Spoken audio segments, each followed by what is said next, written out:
अभी सुनते हैं सोमवार व्रत कथा। एक बहुत धनवान साहूकार था, जिसके घर धन आदि किसी प्रकार की कोई कमी नहीं थी। परंतु उसको एक दुख था कि उसके कोई पुत्र नहीं था। वह इसी चिंता में दिन रात रहता था। वह पुत्र की कामना के लिए सोमवार को शिव जी का व्रत और पूजन भी किया करता था तथा सायंकाल को शिव मंदिर में जाकर शिव जी के श्री विग्रह के सामने दीपक जलाया करता था। उसके इस भक्ति भाव को देखकर एक समय माता पार्वती जी ने भगवान शिव जी महाराज जी से कहा, महाराज, यह साहूकार आपका अनन्य भक्त है और सदैव आपका व्रत पूरी श्रद्धा के साथ करता है। इसकी मनोकामना तो पूर्ण करनी ही चाहिए। शिव जी ने कहा, हे पार्वती, यह संसार कर्म क्षेत्र है। जैसे किसान खेत में बीज बोता है वैसा ही फल काटता है, उसी तरह इस संसार में जो जैसा कर्म करते हैं वैसा ही फल भोगते हैं। पार्वती जी ने अत्यंत आग्रह से कहा, महाराज, जब यह आपका अनन्य भक्त है और इसको यदि किसी प्रकार का दुख है तो उसको अवश्य दूर करना चाहिए, क्योंकि आप सदैव अपने भक्तों पर दयालु होते हैं और उनके दुख दूर करते हैं। यदि आप ऐसा नहीं करेंगे तो मनुष्य का आपकी सेवा और व्रत से विश्वास उठ जाएगा, फिर वो क्यों करेंगे। पार्वती जी का ऐसा आग्रह देख शिव जी महाराज कहने लगे, हे पार्वती, इसके कोई पुत्र नहीं है, इसी चिंता में यह अति दुखी रहता है। इसके भाग्य में पुत्र न होने पर भी मैं इसको पुत्र प्राप्ति का वर देता हूँ, परंतु पुत्र केवल 12 वर्ष तक जीवित रहेगा। इसके पश्चात उसकी मृत्यु हो जाएगी। इससे अधिक मैं इसके लिए कुछ और नहीं कर सकता।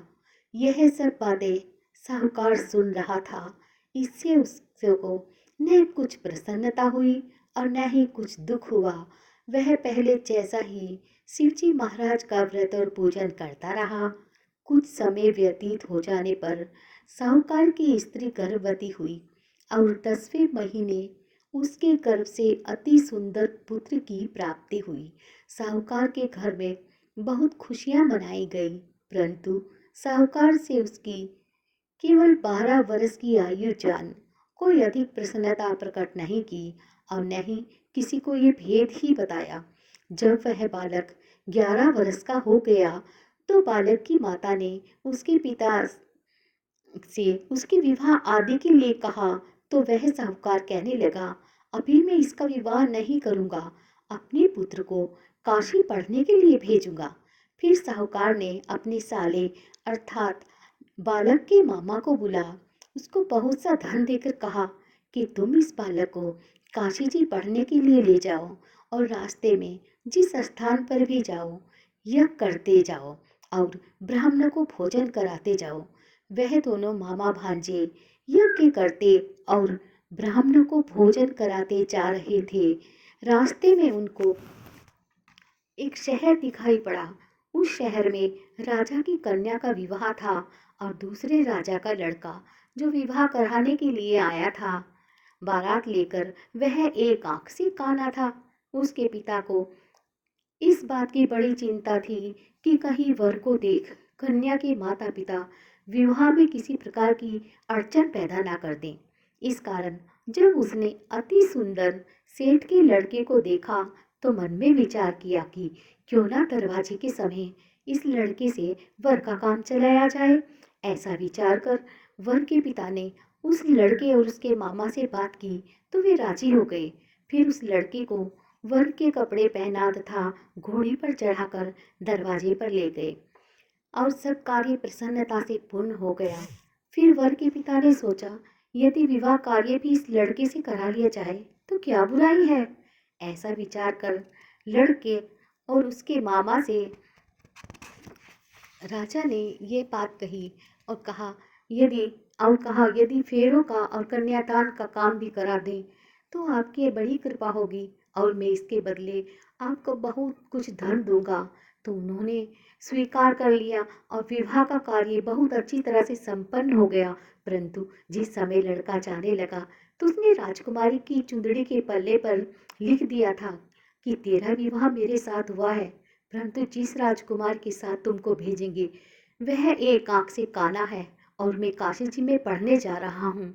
लड़के के जाने के पश्चात राजकुमारी ने जब अपनी चुंदड़ी पर ऐसा लिखा पाया तो उसने राजकुमार के साथ जाने से मना कर दिया और कहा कि यह मेरा पति नहीं है, मेरा विवाह इसके साथ नहीं हुआ है, वह तो काशी जी में पढ़ने गया है। राजकुमारी के माता पिता ने अपनी कन्या को विदा नहीं किया और बारात वापस चली गई। उधर सेठ का लड़का और उसका मामा काशी जी पहुंच गए। वहां जाकर उन्होंने यज्ञ करना और लड़के ने पढ़ना शुरू कर दिया। जब लड़के की आयु 12 साल की हो गई उस दिन उन्होंने यज्ञ रचा रखा था कि लड़के ने अपने मामा से कहा, मामा जी आज मेरी तबीयत कुछ ठीक नहीं है। मामा ने कहा अंदर जाकर सो जाओ। लड़का अंदर जाकर सो गया। थोड़ी देर में उसके प्राण निकल गए। जब उसके मामा ने आकर देखा कि वह मुर्दा पड़ा था उसको बड़ा दुख हुआ और उसने सोचा कि अगर मैं भी रोना पीटना मचा दूंगा तो यज्ञ का कार्य अधूरा रह जाएगा। अतः उसने जल्दी से यज्ञ का कार्य समाप्त कर ब्राह्मणों के जाने के बाद रोना पीटना आरंभ कर दिया। संयोगवश उसी समय शिव और पार्वती उधर से जा रहे थे।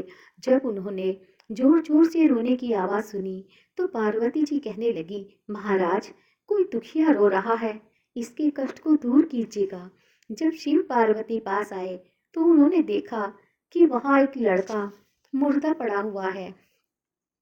शिव पार्वती के पास आए, उन्होंने देखा कि वहां एक लड़का मुर्दा पड़ा हुआ है। पार्वती जी कहने लगी, महाराज यह तो उसी सेठ का लड़का है जो आपके वरदान से हुआ था। शिव जी कहने लगे, हे पार्वती इसकी आयु तो इतनी ही थी सो यह भोग चुका है। तब पार्वती ने कहा, हे महाराज इस बालक को आयु दे दो, नहीं तो इसके माता पिता तड़प तड़प कर मर जाएंगे। पार्वती जी आपका पुत्र आ गया है तो उनको विश्वास नहीं आया। तब उसके मामा ने शपथ पूर्वक कहा कि आपका पुत्र अपनी स्त्री के साथ बहुत सारा धन लेकर आया है। तो सेठ ने आनंद के साथ उसका स्वागत किया और बड़ी प्रसन्नता के साथ रहने लगे। इसी प्रकार से जो कोई भी सोमवार के व्रत को धारण करता है अथवा इस कथा को सुनता या पढ़ता है उसकी समस्त मनोकामनाएं पूर्ण होती हैं। हर हर महादेव।